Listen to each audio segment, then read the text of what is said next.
Hey, today we're going to be answering the question, what do I do if my business is vandalized?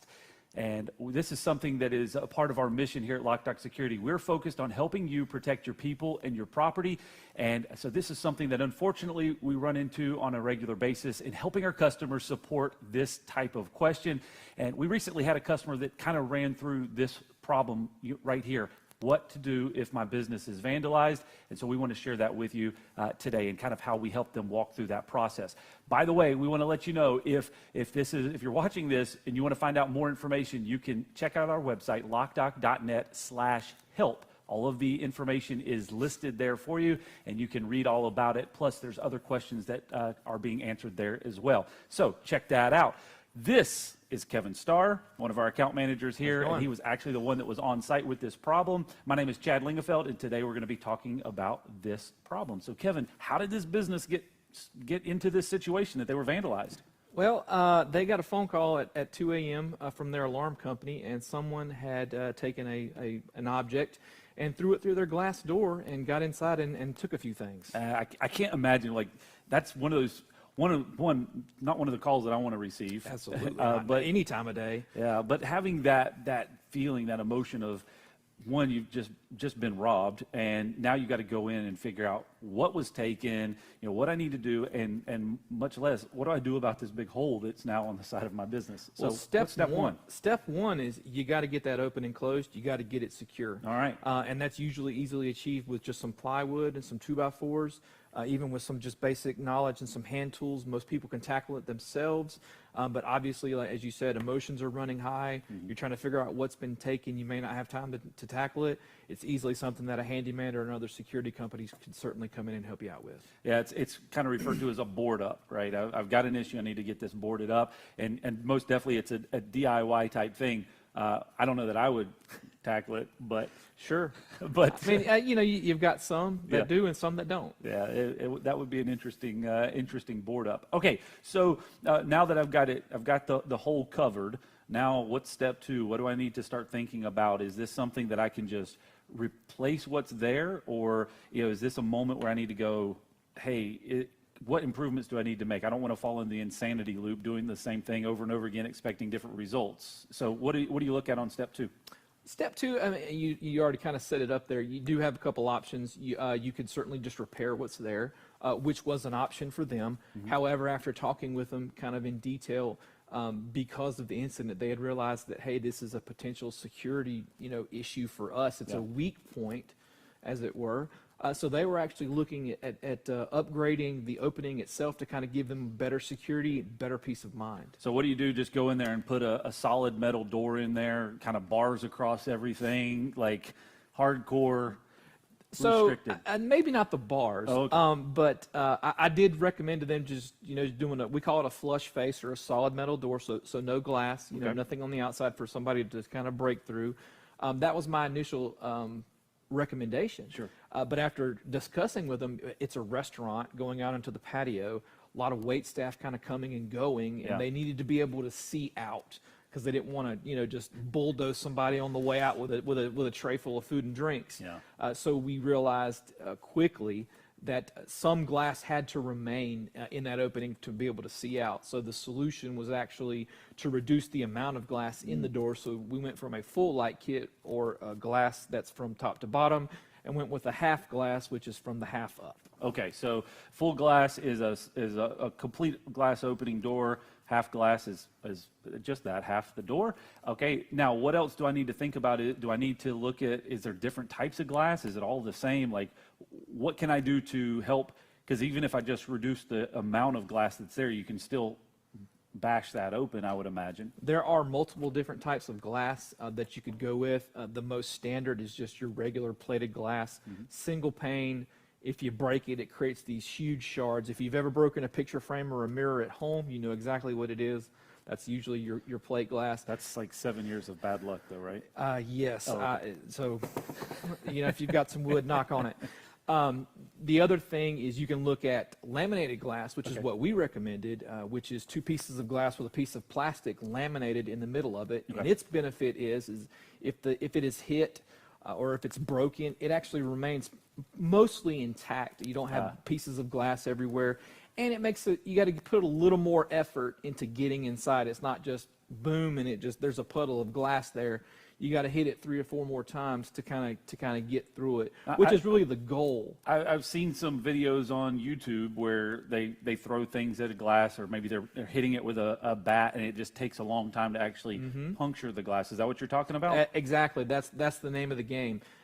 You're really just trying to get the attack to slow down, to give the people who are responding a chance to get there and actually do something about it. So when you were talking about different types of glass, you said plate glass, and then you've got this laminated version. Is there any other glass that's... There's probably a lot of pieces of glass, but the kind of common. The two others that are more common than most, you also have your laminated, not laminated, excuse me, but tempered. Tempered, okay. So tempered glass is, again, it's very structurally sound when you try to attack it from the face, but it's very weak on the sides. The other thing about tempered glass is that when it does shatter, it's very safe because it creates all these little pellets or marbles. So it's very small pieces, easier to clean up. It's a lot safer to kind of be around as opposed to the big jagged shards. And the other piece of glass that you're going to find that's usually most common, we call it attack-resistant glass. And this is your very heavy-duty stuff.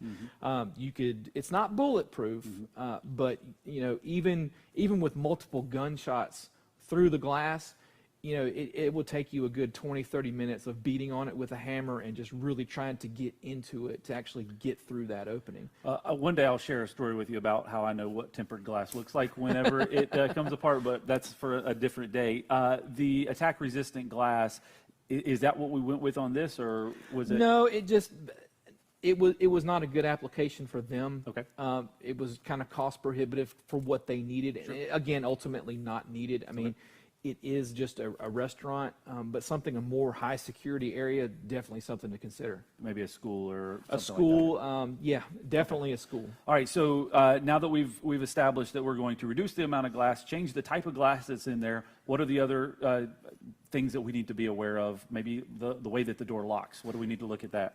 So the original door was just a kind of a push-pull. It had a push-pull plate, and it had one of these, just a regular deadbolt. Okay. On the door, which is great for security. Deadbolts are awesome for security. Looks like something you might have on your house. Exactly, something you would have on your house. Okay. They're great for security. They're terrible for egress. Okay. What is egress? Egress means people can get out of the facility, and a lot of times we refer to it as free egress, meaning if I'm inside a building or facility, I can get outside quickly and easily without any sort of impediment whatsoever. Okay. It really makes your fire inspectors and your life safety people very happy.